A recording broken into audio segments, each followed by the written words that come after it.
Hello children, how are you? कैसे हैं आप लोग? आइए, आज फिर मैं एडू वर्ल्ड चैनल के माध्यम से आप तक पहुंच गया हूं और आज जो मैं टॉपिक लेकर आप लोगों के बीच आया हूं वह बहुत ही जनरल टॉपिक है और सबों के लिए समान रूप से उपयोगी है। बच्चों, ये टॉपिक मुझे सेंटेंस से पहले बता देना चाहिए था। चलिए, ये एक अलग टॉपिक है, parts of speech. Parts of speech का इंट्रोडक्टरी आप स्टैंडर्ड 2 में भी पढ़ते हैं। क्लास 1 के बच्चे भी जानते हैं नाउन और pronoun, what is noun, what is pronoun, इतना सा उनको भी जानना है। स्टैंडर्ड 2 के बच्चों को भी जानना है what is noun, what is pronoun, what is parts of speech. Standard 3 के बच्चों को भी जानना है what is noun, pronoun, verb. Standard 4 के बच्चों को जानना है what is noun, pronoun, verb, adverb. Standard 5 के बच्चों को जानना है what is noun, pronoun, verb, adverb, adjective. ये सारा जितना भी वर्ड हम बोल रहे हैं, these are the parts of speech. जैसा कि आप टॉपिक में ही देख रहे हैं, पार्ट्स ऑफ स्पीच है। तो अभी 4 तक बताया मैंने, 5 में भी है, 6 के बच्चों को भी पढ़ना है, 7 के बच्चों को भी पढ़ना है, 8 के बच्चों को भी पढ़ना है और आगे भी सबको पढ़ना है पार्ट्स ऑफ स्पीच। सेंटेंस मैंने बताया, सेंटेंस बना कैसे, आप लोग देखें ना, a group of words which makes complete sense that is called sentence. मैंने पढ़ाया पिछले एपिसोड में, पिछले वीडियो मैंने दिया है सेंटेंस का।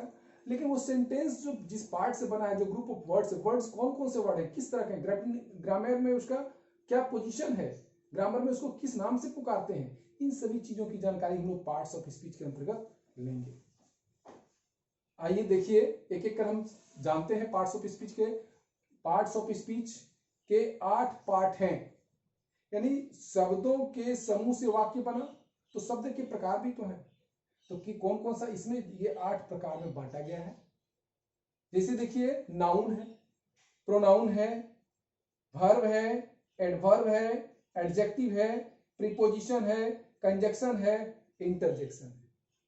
प्यारे बच्चों, इसमें कुछ ऐसे टॉपिक जैसे प्रीपोजिशन, कंजंक्शन, इंटरजेक्शन, ये सब सीनियर क्लास के बच्चों को जानना है क्या है। तो आप देखिए, कोई भी एक सेंटेंस बनाए और उसमें जो वर्ड यूज हुआ उसको कौन कौन सा है, कौन वर्ब है, कौन सा उसमें सब्जेक्ट है, क्या है, आप पहले भी देख चुके हैं और आज हम तोड़ तोड़ कर बताने की कोशिश करेंगे। सबसे पहले हम बताएंगे स्टैंडर्ड 1 वाले को क्या जानना है इसमें पार्ट्स ऑफ स्पीच में। उनको जानना है कि नाउन क्या है। क्लास 1 के बच्चों को, क्लास 2 के बच्चों को, क्लास 3 तक के बच्चों को इतना जाना, what is noun. All the naming words are noun. A word which used in place of noun is called pronoun. अब देखिए, छोटा बच्चा जो कुछ नहीं अभी उतना वर्ड नहीं जान रहा है, उसके लिए 1 और 2 के लिए all naming words are noun बोल दिए, सिंपल है, एकदम बिल्कुल सही है। थोड़ा सा जब 3 4 में गया तो उसको थोड़ा सा मॉडिफाई किए और बोले ए word which used, a word which denotes the name of place, person or a thing, it is called noun. A word which denotes the name of place, person or a thing is called noun. ये standard 2 3 4 के बच्चे बताएंगे।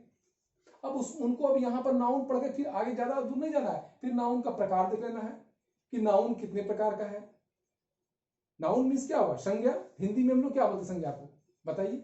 हिंदी में संज्ञा बोलते हैं, English में noun बोलते हैं। किसी व्यक्ति, वस्तु या स्थान के नाम को संज्ञा कहते हैं, हिंदी व्याकरण में है, आप लोग जान लीजिए, हिंदी पढ़ लीजिए साथ साथ। किसी भी व्यक्ति, वस्तु और स्थान के नाम को संज्ञा कहते हैं। उसी तरीका से हम लोग इंग्लिश में भी नाउन बोलते हैं, a word which denotes the name of place, person और a thing is called noun. अब आइए, नाउन का प्रकार भी आप जानेंगे। अब जब क्लास 4 में आप जाएंगे तो क्लास 4 के बच्चों को नाउन का प्रकार जानना चाहिए।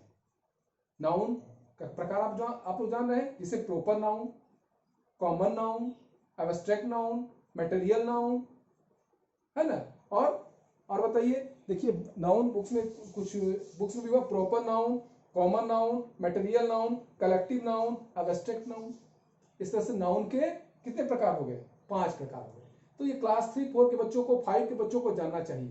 4 और 5 बच्चों को निश्चित रूप से नाउन, काइंड्स ऑफ नाउन जानना चाहिए। क्वेश्चन आता भी आप लोग एग्जाम में, सिलेबस में भी है। अब फिर से मैं बता दूं, क्लास 1 2 3 4 5 तक के बच्चों के लिए कितना जानना है, what is noun, how many kinds of noun, और उसका भी डिफिनेशन विथ एग्जांपल। जैसे अब आ गया प्रॉपर नाउन। प्रॉपर नाउन किसी खास, जैसे प्रॉपर नाउन को हिंदी में क्या बोलते हैं, व्यक्तिवाचक संज्ञा। चलिए हम साथ साथ आपको इंग्लिश हिंदी दोनों बताते हैं। संज्ञा, संज्ञा कहते हैं किसी भी व्यक्ति या वस्तु के नाम को संज्ञा कहते हैं। ठीक है, किसी व्यक्ति, वस्तु या स्थान के नाम को संज्ञा कहते हैं। संज्ञा के 5 भेद, जातिवाचक संज्ञा, व्यक्तिवाचक संज्ञा, भाववाचक संज्ञा, द्रववाचक संज्ञा, समूहवाचक संज्ञा। उसी का इंग्लिश में यहाँ पर है। अब जैसे हम बोले व्यक्तिवाचक संज्ञा, पहला मान लीजिए व्यक्तिवाचक संज्ञा, इसको इंग्लिश में बोलते हैं प्रॉपर नाउन। व्यक्तिवाचक संज्ञा किसे कहते हैं, जिससे किसी एक खास व्यक्ति का बोध हो, जैसे राम, श्याम, मोहन, तो ये किसी खास व्यक्ति का नाम हम बोल रहे हैं तो व्यक्तिवाचक संज्ञा हो गया। तो उसी तरह से प्रॉपर नाउन को भी हम डिफाइन करते हैं, ठीक ना। तो proper noun is a word which denote the specific name, special name, ठीक है, कुछ भी बोलिए। इसी तरीके से आप आइए कॉमन नाउन, जातिवाचक संज्ञा, जिससे संपूर्ण जाति का बोध, जैसे मानव बोलते हैं तो मानव जाति का बोध हो जाता है। मानव जाति में हर तरह के जितने जाति, जितने संप्रदाय के लोग हैं, सब एक मानव जाति है। जानवर है, जानवर एक जाति हो गया, वो जानवर जाति है। Animal, animal kingdom. ह्यूमन, हम लोग बोलते हैं मानव को ह्यूमन बोलते हैं।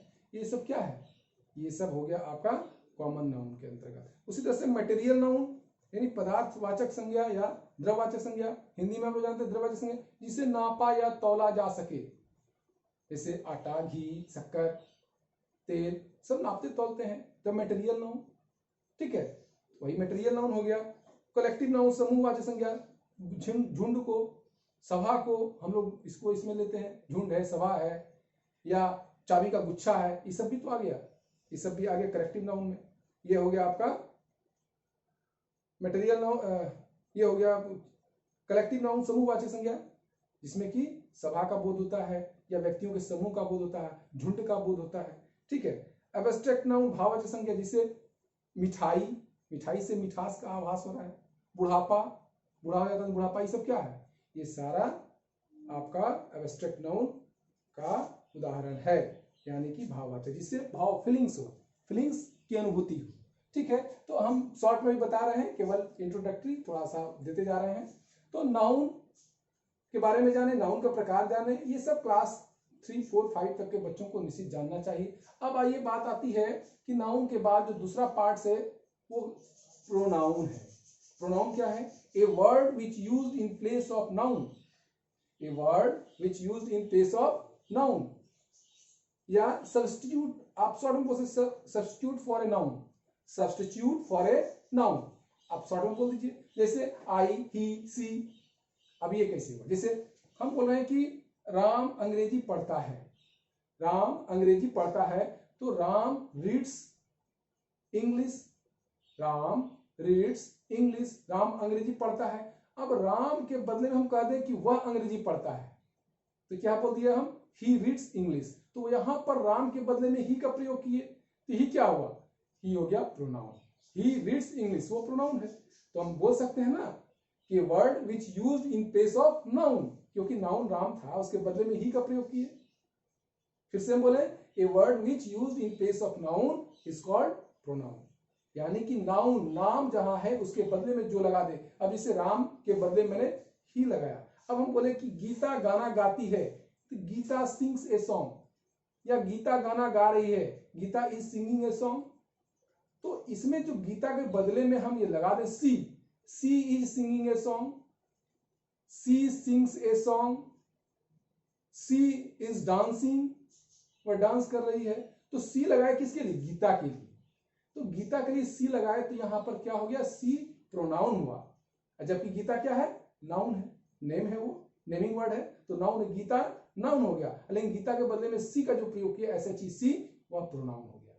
ठीक है बच्चों, समझ गए आप लोग प्रोनाउन। तो ये नाउन प्रोनाउन 3, 4 के बच्चों को भी जानना है। आइए verb, A word which shows the action, A word which shows action, ऐसा सब जो एक्शन लिखा है, जैसे जाना, खाना, पढ़ना, काम करना, ये करना, वो करना, बताए ना। तो इस तरह का जो वर्ड है, जो एक्शन दिखा रहा है, जो काम हो रहा है, तो वह क्रिया है। हिंदी में क्रिया बोलते हैं, इंग्लिश में वर्ब बोलते हैं। क्रिया क्या है, क्रिया क्या है, वही एक्शन, एक्शनल वर्ड, वही नहीं क्रिया है। जैसे खाना पीना जाना रहना, एकदम सिंपल करके आप लोग बता रहे हैं। हम कोई कॉम्प्लेक्स बनाकर, कोई डिफाइन करके, उसको बांध करके कोई आप लोग को बोझिल बनाना नहीं चाहते हैं। बिल्कुल सिंपल बच्चा की तरह समझाने की कोशिश कर रहे हैं, ठीक है ना।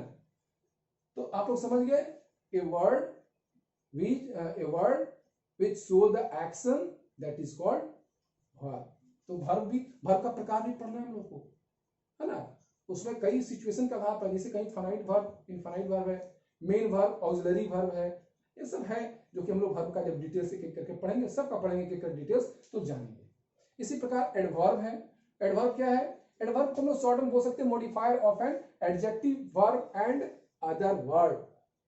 मॉडिफायर जो मॉडिफाई करता है जो वर्ब को, जैसे हम बोलेंगे कि सी रन्स, तो हम बोलेंगे सी रन्स स्लोली, सी रन्स फास्टली। ये जो स्लोली फास्टली जो बोले, क्या हुआ? ये तो मतलब जो दौड़ रही है उस एक्शन का बता रहा है, मॉडिफाई कर रहा है कि स्लो है या फास्ट है, इसीलिए ऐसा शब्द एडवर्ब कहलाया है। ठीक बच्चों, आइए एडजेक्टिव थोड़ा इंट्रोडक्टरी ले रहे हैं, फिर हम लोग एक एक करके डिटेल्स पढ़ेंगे इसके बारे में। एडजेक्टिव को हम लोग बोल सकते हैं मॉडिफायर ऑफ ए नाउन और pronoun. Modifier of noun and pronoun, adjective जो नाउन और प्रोनाउन की विशेषता बतलाता हो। एडवर्ब में क्या था? क्रिया विशेषण। हम हिंदी बताना भूल गए। वर्ब तो हुआ क्रिया और एडवर्ब क्रिया विशेषण। क्रिया विशेषण जो क्रिया की विशेषता बताता हो, ठीक है ना, जो क्रिया की विशेषता बताता हो उसी को तो modifier of an adjective verb और another words, that is adverb. हम इंग्लिश में बोले हैं जो क्रिया की विशेषता बताता हो वो क्रिया विशेषण है ना।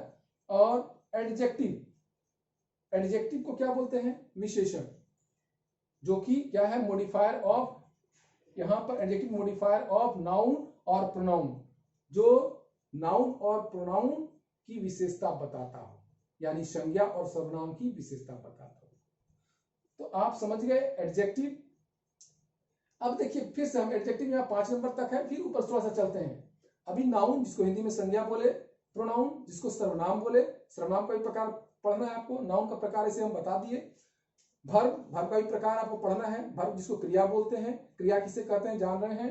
एडवर्ब क्रिया विशेषण बोलते हैं हिंदी में। और एडजेक्टिव को हम लोग विशेषण बोलते हैं और उसको हम लोग बोले मॉडिफायर ऑफ नाउन और प्रोनाउन, जो संज्ञा और सर्वनाम की विशेषता बतलाता हो, यानी कि उसको इंग्लिश में बोलेंगे मॉडिफायर ऑफ ए नाउन और प्रोनाउन। ये हो गया एडजेक्टिव। अब आते हैं फिर प्रीपोजिशन। प्रीपोजिशन को हम लोग क्या बोल सकते हैं? Preposition is a words which relates the other words. ये एक ऐसा वर्ड है जो कि दूसरे वर्ड से रिलेट करता है, जोड़ता है, रिलेशन संबंध स्थापित कराता है। जैसे टू, फॉर, इन, सिंस, ये सब क्या है? संबंध स्थापित कराता है दूसरे से, है ना, ऑफ। तो ये सब प्रीपोजिशन है। प्रीपोजिशन भी पढ़ेंगे और उसकी बृहद और विस्तृत जानकारी लेना आवश्यक है, क्योंकि केवल आपको बोर्ड एग्जाम पास करने के लिए नहीं, अपितु आप लोगों को जो कंपटीशन में आप जाते हैं तो कंपटीशन में प्रीपोजिशनल वर्ड सब आता है। प्रीपोजिशन वर्ब में लग करके अलग मीनिंग दे देता है ना। देखते हैं वर्ब में ही लग जाएगा तो अलग मीनिंग हो जाएगा। जैसे पुट है, पुट मीन्स रखना, और उसमें ऑफ लगा दिए, put off, put on switch on करना, पुट ऑन। तो पुट ऑन पहनना, पुट ऑन पहनना हो गया। अब पुट मीन्स अलग था, रखना। तो इसमें इस तरह से आप वर्ब में आप देखिए कि बहुत सारा प्रीपोजिशन जुड़ जाता है और एक अलग अर्थ बना देता है। तो ये सब विस्तृत जानकारी हम लोग लेंगे। ये अभी इनिशियल स्टेज की जानकारी मैं आप लोगों को दे रहा हूं और मैं फिर विस्तृत एक एक कर बताऊंगा और उसकी जानकारी दूंगा। प्रीपोजिशन के बारे में आप समझ गए कि ए word which relates the other words, that is called preposition. Short में, वेरी शॉर्ट। आइए कंजक्शन में आइए, तो इसको हम लोग बोलते हैं कंजक्शन इज कनेक्टर, कनेक्ट करने वाला, एक वर्ड को दूसरे वर्ड से कनेक्ट करने वाला। जैसे एंड, राम एंड श्याम, तो राम और श्याम कनेक्ट कौन किया? एंड किया ना। तो इस तरह से कनेक्टर है। और भी ऐसे कई वर्ड आपको मिलेंगे। इंटरजेक्शन, ये इंटरजेक्शन क्या है? एन इमोशनल ग्रीटिंग्स और एक्सक्लेमेशन। इसमें इंटरजेक्शन आपको इमोशनल ग्रीटिंग्स होगा, जैसे एक्सक्लेमेटरी सेंटेंस बताए थे ना, हु बहुत जान लीजिए, एक्सक्लेमेशन विस्मय जो पढ़े थे हम लोग, किसमें? सेंटेंस वाला जो हम लोग देखे थे एपिसोड, सेंटेंस पढ़ाए थे, इसके जस्ट पहले मैंने दिया है वीडियो सेंटेंस, उसमें जो एक्सक्लेमेशन है वही इंटरजेक्शन, उसमें भी वही हुआ, एंड इमोशनल ग्रीटिंग्स और एक्सक्लेमेशन, जो वर्ड शो करे वह इंटरजेक्शन। जैसे हिप हिप, ये बताया hip hip hurrah, I won the match, पहले बारे में बताए थे। एलास, ओ, हुर्रा, इस सब टाइप का जो भी इमोशनल, एलास, तो ये सब इंटरजेक्शन के अंतर्गत आएगा। इसको भी हम लोग एक एक करके विस्तृत रूप से पढ़ेंगे। ठीक है बच्चों, तो मैंने आज आपको दिया introductory class for parts of speech. हाँ, just we have seen that there are 8 parts of speech. They are noun, pronoun, verb, adverb, adjective, preposition, conjunction, interjection. और इसके बाद भी किताब में तो आपको मिलता है, लेकिन आगे आप देखेंगे कुछ बुक्स में आपको मिलेगा भी, इसके 8 के बाद भी 2 और भी चीज बचता है, जो कि वो भी पार्ट्स ऑफ स्पीच ही है। स्पीच का पार्ट्स जैसे आर्टिकल, एएनडी का प्रयोग करते हैं ना हम लोग, एएनडी का प्रयोग वो भी तो है, उससे भी तो सेंटेंस का यूज होता है, तो क्यों नहीं होगा पार्ट्स ऑफ स्पीच? इसलिए हम इसको भी मानते हैं। लेकिन अकॉर्डिंग टू योर बुक में जहां तक है वहां तक 8 तक है, अभी 8 तक पढ़ते हैं। लेकिन आगे आप जो मॉडिफाई करेंगे, आगे बढ़ेंगे, तो अभी पता है ना, जैसे जैसे क्लास बढ़ेगा, जैसे जैसे जानकारी आपकी बढ़ेगी, और भी इसमें कुछ न कुछ जुड़ता जाएगा। तो अभी तक आप लोग 8 पढ़े हैं, हम 2 और जोड़ दिए हैं आपको। ये देखिए अलग ढेर भी दिए हैं, एक है 8 के बाद 9 आर्टिकल और 10 डिटरमाइनर्स। ये ग्रामर का पार्ट है। डिटरमाइनर्स चूंकि और भी कहीं बिलोंग करता है, इसलिए इसको लोग नहीं जोड़ रहे हैं, कुछ लोग नहीं जोड़ते हैं, और कुछ लोग इसको जोड़ भी रहे हैं कि पार्ट्स ऑफ स्पीच का ही पार्ट है। तो जानिए, हम लोग 8 तक तो जानते हैं कि 8 तक होता है। फाइनली हम लोग क्या जाने कि there are 8 parts of speech. But आपको एक्सेप्शनल, आपको याद रखिए, आर्टिकल और डिटरमाइनर्स भी पार्ट्स ऑफ स्पीच ही है। ठीक है बच्चों, तो ये इंट्रोडक्टरी क्लास में ये आपको ये चैप्टर, ये जो पार्ट है इंग्लिश ग्रामर का, ये क्लास 1 से लेकर के 8 क्लास 9 क्लास तक कवर करता है। आप लोग समझ गए। अब इसको हम लोग एक एक करके डिफाइन करेंगे। Noun and kinds of noun, पहला number, noun and kinds of noun. आप लोग लिखना चाहे तो लिख लें। सबसे पहले हम नाउन को ही डिफाइन कर देते हैं एक एक करके। तो देयर आर, लिखिए,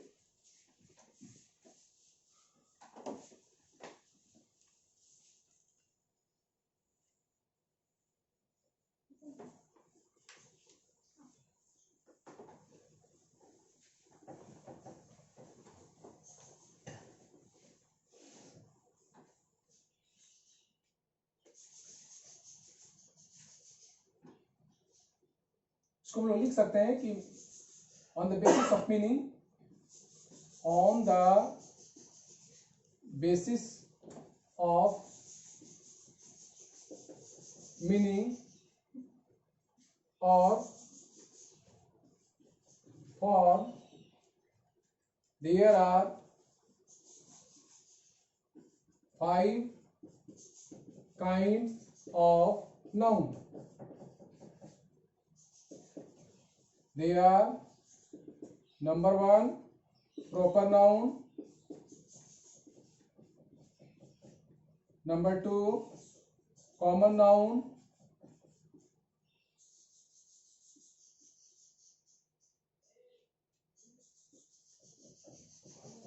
number 3 material noun,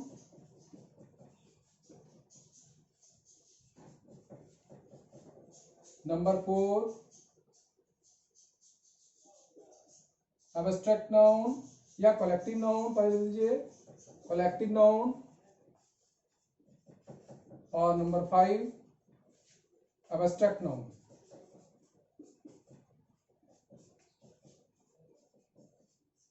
आइए हम लोग पहले हिंदी में इस पर विचार कर लें।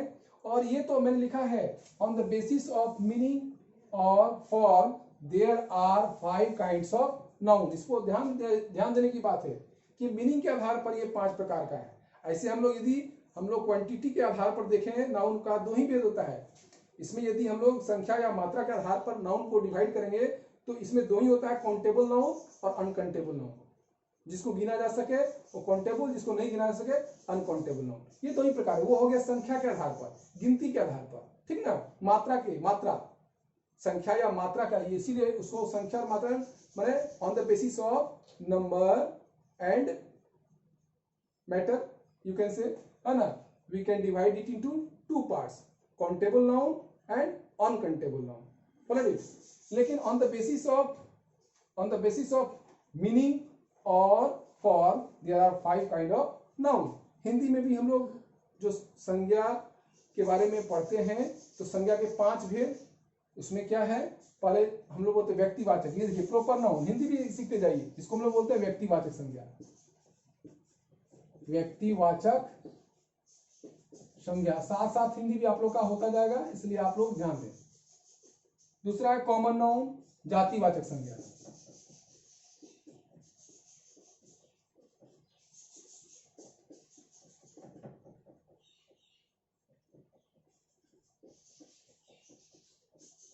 तीसरा है मटेरियल नाउन, द्रववाचक संज्ञा।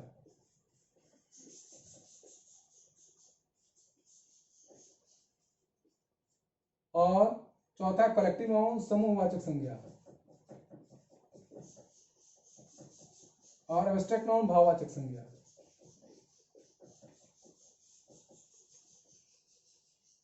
तो आप लोगों ने देखा हिंदी में भी कि संज्ञा के 5 भेद, व्यक्तिवाचक, जातिवाचक, द्रववाचक, समूहवाचक, भाववाचक। व्यक्तिवाचक जिससे किसी खास व्यक्ति या वस्तु का बोध हो, व्यक्तिवाचक संज्ञा कहते हैं, वही है प्रॉपर नाउन, है ना। जातिवाचक संज्ञा जिससे किसी खास जाति का बोध हो, जैसे हम लोग गाय बोल दिए तो गाय जाति में गाय जाति होगी ना, उसमें उजली गाय है, काली गाय है, बुरी गाय है, ये गाय है, वो गाय है, छोटी गाय है, बड़ी गाय है, सब तरह की गाय है। हम यदि मनुष्य बोलते तो मनुष्य में बहुत तरह का है, ये जाति का है, वो संप्रदाय का, ये है वो, लेकिन है तो मनुष्य, है ना, तो एक जाति हो गया। तो ये जातिवाचक संज्ञा मैंने कहा, ठीक ना। और उसके बाद जैसे द्रव्यवाचक संज्ञा में जिसे नापा या तोला जा सके, जिसको उसको नाप तोल सकते हैं, जैसे घी है, शक्कर है, चीनी पता ही, शक्कर है, आपका तेल है, आटा है, गेहूं है, चावल है, जो भी है, ये सब क्या है, इसको नाप या तौल सकते हैं। कपड़ा है, उसको भी नापते हैं, 1 मीटर, 2 मीटर, 5 मीटर, ये सारा का सारा जो है मटेरियल नाउन है, ठीक ना। और कलेक्टिव नाउन, समूहवाचक संज्ञा, जैसे भीड़ है, सभा है, ये सब उसमें आ जाएगा। एब्स्ट्रैक्ट नाउन में हम बोलते हैं भाववाचक संज्ञा, जैसे भाव स्पष्ट हो, जैसे मिठास का आभास, मिठाई से मिठास का आभास होता है, तो ये मिठाई हुआ, बुढ़ापा हुआ, है ना, ये सब एब्स्ट्रैक्ट भाववाचक संज्ञा के अंतर्गत आता है। तो आप लोग को हिंदी के साथ साथ इंग्लिश भी आप समझ गए, ये समझने के लिए। अब आपको डिफाइन करना है इंग्लिश में भी, आप तो समझ गए, लेकिन अब ये समझ गए, ये आप कॉन्सेप्ट बैठ गया, और अभी आपके पास वो क्षमता नहीं कि आप अपने से इसको हिंदी टू इंग्लिश कर सके, तो आपको इसका डिफिनेशन भी रटना होगा।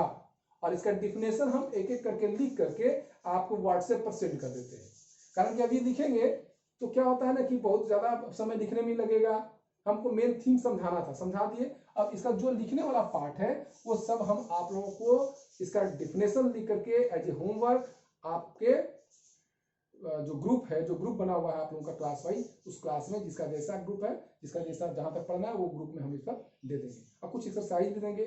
आज आप लोग देखे होंगे सेंटेंस में आप लोग को एमसीक्यू दिया गया, और बहुत अच्छा परफॉर्मेंस रहा आप लोगों का, एक नया टेक्निक से आप लोग को दिया गया एमसीक्यू, और आप लोगों में से बहुत सारे बच्चे इसमें 10/10 यानी 10 में 10 लाए, बहुत सारे बच्चे 10 में 10 लाए, किसी 10 में 9 लाया, कोई 10 में 8 लाया, और अधिकांश बच्चे 10 में 10 लाए। बहुत खुशी होती है कि मैंने जो कुछ भी पढ़ाया, जो आप लोगों के मैं मेहनत कर रहा हूँ, वो सफल हो रहा है, क्योंकि आप लोग बना बना कर दिखा रहे हैं, भेज रहे हैं, तो बहुत खुशी होती है। लेकिन प्यारे बच्चों, इसका भी एक टाइम लिमिट है। आप हमेशा अब 10 बजे रात को भी आप भेजेंगे, 2 बजे रात को भी कोई भेज दिया है, तो ऐसा नहीं होना चाहिए। अब बताइए, 2 बजे रात को आपको रिप्लाई देने के लिए हम बैठे हैं, तब तो मेरा अपना भी तो जीवन है। तो प्यारे बच्चों, आप लोग को एक टाइम हम निश्चित कर देंगे, और ये जान लीजिए 9 बजे सुबह से पहले आपको नहीं देना है, और फिर शाम में भी आपको 8 बजे के बाद कोई मैसेज नहीं करना है। बीच में कब कब जैसे आपका चालू जब रहता है, जब लाइव क्लास चलता है, उस टाइम में आप लोग दीजिए, उस टाइम हम लोग देखते हैं, फिर उसके बाद ही हम देखेंगे, उसके बाद ही अपने मुताबिक जो बना लेते हैं आप इस बीच में दीजिए, जरूर देख लेंगे। और देख करके आपको रिप्लाई शाम के 8 बजे तक दे देंगे। जो भी हम लोग क्वेश्चन दे रहे हैं उसका आंसर बना के खुद भेज देंगे, तो एक एक करके चेक करना है, उसको रिप्लाई करना, क्योंकि नेट अभी देखिए ना कितना व्यस्त रहता है, और नेट का पावर भी बहुत कम हो गया है। हम लोग को एक वीडियो लोड करने में कितना टाइम लगता है, आप लोग समझ सकते हैं। तो इसलिए आप लोग एक लिमिट टाइम में अपना रिप्लाई दीजिए, जरूर दीजिए, चेक करके उसका हम लोग देंगे। ठीक है बच्चों, आज हम इंट्रोडक्टरी पार्ट्स ऑफ स्पीच यहीं तक आप लोगों को बताते हैं, फिर हम अगले वीडियो के साथ आएंगे, आपसे मिलेंगे, और फिर हम इसके बारे में विस्तृत जानकारी देंगे। फिलहाल हम इसका डेफिनेशन सबका एक एक करके आपके ग्रुप में पोस्ट करते हैं। धन्यवाद बच्चों, जय हिंद। कितना मिनट?